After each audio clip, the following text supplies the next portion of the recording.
Expressões algébricas. A ideia de variável. O que é uma variável? No estudo que fizemos sobre sequência, utilizamos a letra N para representar a posição de um termo qualquer da sequência, termo geral. Vejamos. Então, nós temos aqui a lei de formação, ou seja, o termo geral da sequência, ou seja, a expressão Qn é igual a n elevado ao quadrado, onde n é a variável, pode assumir o valor de qualquer número natural não nulo, e n ao quadrado é a expressão algébrica. Valor numérico de uma expressão algébrica. Como que a gente faz para determinar o valor numérico de uma expressão? Exemplo. Para obter o 10º termo, vamos considerar n igual a 10, que é o 10º termo. Então, onde tem n eu substituo por 10, então vai ficar que 10 é igual a 10 elevado ao quadrado, que isso aqui vai ser 10 vezes 10, que é igual a 100. Então, Q de 10, ou o 10º termo dessa sequência, é o número 100. Incógnita. O que é uma incógnita? Por exemplo, qual é a posição da sequência dos números quadrados perfeitos? Então, aqui, ó, nós temos aqui essa expressão aqui.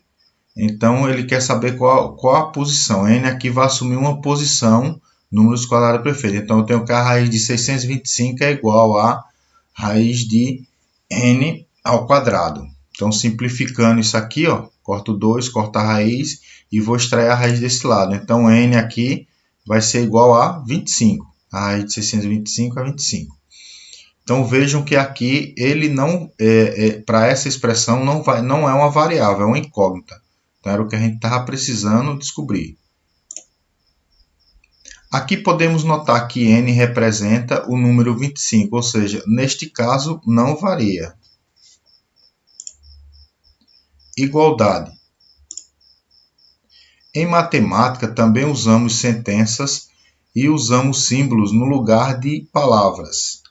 Então, agora que a gente já viu essa parte da álgebra, a gente está vendo que a gente usa bastante letras no lugar de palavras. Então, aqui, ó, vejamos alguns símbolos. Aliás, letra no lugar de palavra, não, alguns símbolos no lugar de palavras. Então, temos aqui, ó, igual, né, na nossa língua materna, e igual em matemática. Então, perceba aqui a linguagem matemática. Então, tem aqui, ó, implica, é esse símbolo. Esse símbolo aqui mais conhecido, né, menor que, esse outro aqui maior que, esse símbolo de igual cortado, diferente de, esse com a seta por dois lados, equivalente a. Então, esses são símbolos que nós temos que nos familiarizar, porque isso faz parte da linguagem matemática. Princípio da igualdade. De modo geral, podemos representar uma igualdade por A igual a B, em que A e B são expressões diferentes para o mesmo número. Como assim?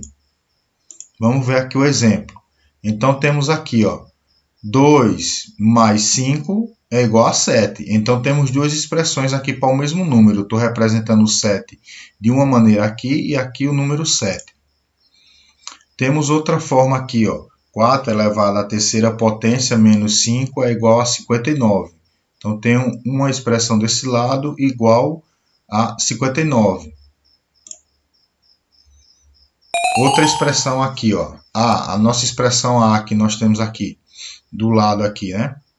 Representando o A. Aqui está genericamente. A gente sempre usa letras aqui, ó, para generalizar, né? E aqui nós temos a expressão. Então, temos aqui, ó, 3 elevado ao quadrado mais 4 elevado ao quadrado é igual a 5 elevado ao quadrado. A igual a B. A expressão matemática situada à esquerda do símbolo de igual é denominada primeiro membro da igualdade. Então, aqui, ó, primeiro membro da igualdade. A expressão matemática situada à direita do símbolo de igual é denominado segundo membro da igualdade.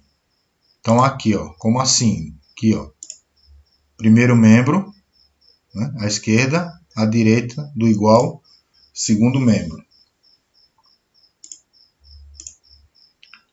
Propriedades de uma igualdade. Então vamos ver aqui quais são as propriedades de uma igualdade. A primeira propriedade é A igual a A para qualquer A. Esta é a propriedade reflexiva. Então eu tenho aqui, ó, 3 igual a 3, representando aqui com números a letra A. Segunda propriedade, A igual a B implica, ou se somente se, né, equivale a B igual a A, para quaisquer A e B. Essa propriedade é a propriedade simétrica. Então vejamos aqui representado em números aqui, ó. Eu tenho que 2 mais 5 é igual a 7, assim como 7 é igual a 2 mais 5.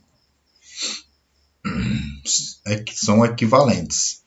Terceira propriedade, A igual a B e B igual a C. Implica que A igual a C para quaisquer A, B e C. Essa é a propriedade transitiva. Então vamos ver aqui com números para descomplicar um pouquinho na cabeça de vocês. Então tem aqui, ó, 2 mais 5 igual a 7. 7 é igual a 8 menos 1. Implica dizer que 2 mais 5 é igual a 8 menos 1. Princípios de equivalência. O que é isso? Veremos agora. Princípio aditivo. Adicionando um mesmo número aos dois membros de uma igualdade, obtemos uma nova igualdade. Então eu tenho aqui A igual a B. Implica que A mais C igual a B mais C.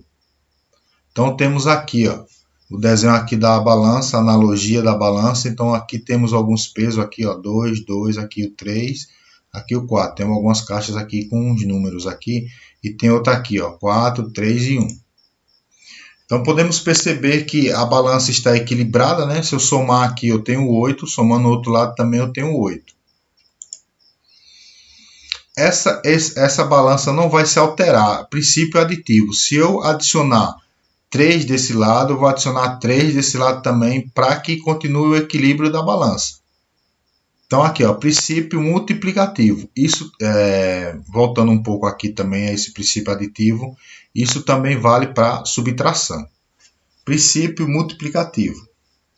Multiplicando os dois membros de uma igualdade por um mesmo número, obtemos uma nova igualdade. Então, devemos notar que sempre a gente está fazendo o quê? O que eu faço de um lado, eu faço do outro. Os dois membros. Se eu adiciono de um lado, vou adicionar do outro. A mesma coisa aqui, multiplicando. A igual a B, implica que A vezes C é igual a B vezes C. Como assim? Vamos ver aqui, ó, usando aqui essa analogia de novo, essas duas expressões. Esse lado igual a esse. Eu multipliquei tudo isso aqui por 2. Tudo isso aqui por 2 continua igual. 16 é igual a 16. Então, continua verdadeira a expressão. Hora de praticar. Agora veremos alguns exemplos aqui. Prestem atenção, né?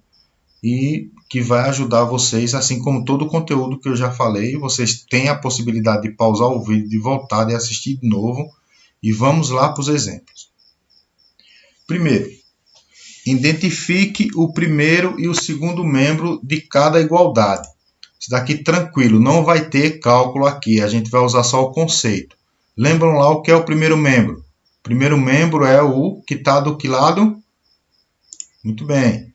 Então aqui, letra B também temos outra expressão. Então nessa daqui, ó, o primeiro membro é raiz quadrada de 64 mais 5. Ó, lado esquerdo. Do lado direito da igualdade, segundo membro.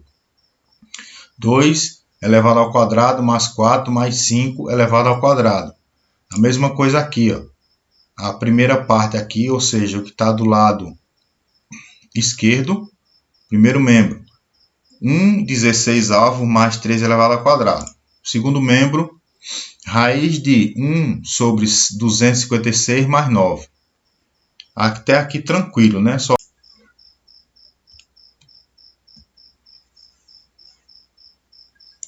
Então temos aqui o segundo.